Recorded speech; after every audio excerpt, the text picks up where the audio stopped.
I'm Vice President Engineering at Martin Vleminckx. I've been at Martin Vleminckx since 2008. I was working at Six Flags before that. I've been in the amusement park industry for more than 15 years. I worked in the automotive industry before that, so kind of always been in the mechanical side of things, and I was hired by Martin Vleminckx to install the rides in China. Cool. So for those who might not be familiar, tell us a little bit about what you guys do. Give us a general overview. Well, what we do is we sign a contract with a customer that wants a wooden roller coaster, and we subcontract our engineering, and the engineers supply us with shop drawings. We fabricate the ride in our shop in Florida, and then send the cut wood to a treatment plant, and then after the treatment plant it's sent to the site where it's assembled, and then we commission the ride and we get it approved by local authorities. In China it's called CSCI, it's the government, and they're very strict on how to approve a ride. Okay. So is it safe to say you guys probably work pretty closely with the wooden coaster manufacturers such as GCI and Gravity Group? Is that about correct? Well, Gravity Group does our engineering shop drawings, but we sell the ride, we build it, and we commission it, and we get it approved by local authorities. So actually we are the ones that are selling the ride.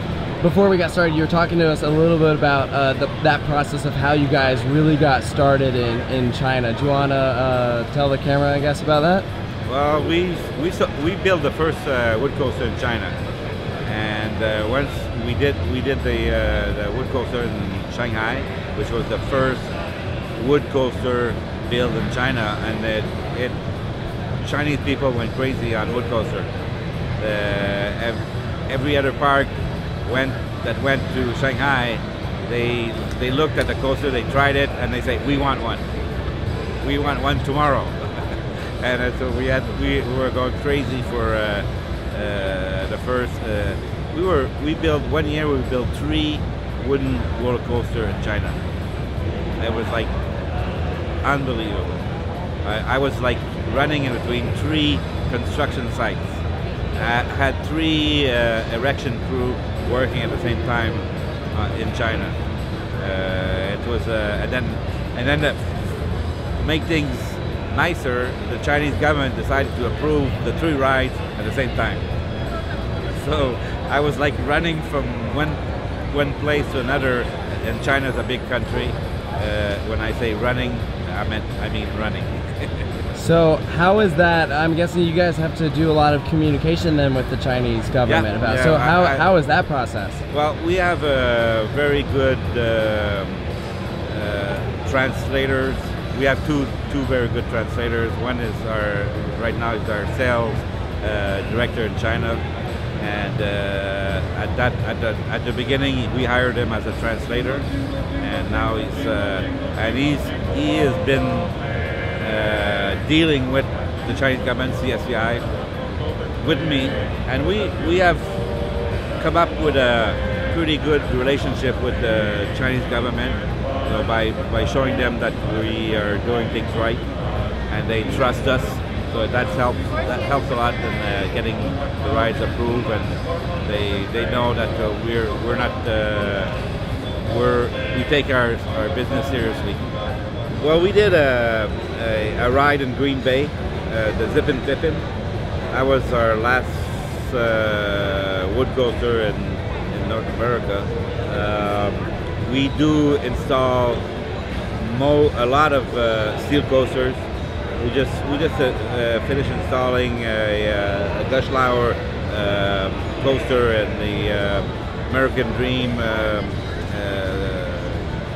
shopping mall, which was like a very tight environment to work in, and a very big coaster in a small area, and it was like a challenge to install that coaster. And we did a complete mall in Quebec City where we took all the rides off, refurbished some of the rides, and then reinstalled new rides plus the refurbished rides back in the mall. It was a 1.5-year contract, and that project was a success with the mall, and they have been very, very happy with the result of our installation. Great. So when you guys work on all these different rides all around the world, do you send a crew there, or do you draw from the local environment? We send a crew. We always send a crew of supervisors, but most of the places you're required by law to hire local workers. But our crew are mostly supervisors. They're like people that have been in the industry for a long time and know their business, so they can tell the guys how to do, what to do, and how to do it. Great. So I thought it was interesting how you guys said that you are primarily wood coaster constructors, but you mentioned that you've done steel coasters. So how are the demographics, or I guess the differences when you are constructing a wood coaster versus a steel coaster? What are the challenges? What are the what's easier? Well, when you do a wood coaster, it's a 6 to 12 month project. To install a steel coaster, it's a 2 to 3 month project. It's a different business. There's a lot more work in installing a wood coaster than installing a steel coaster.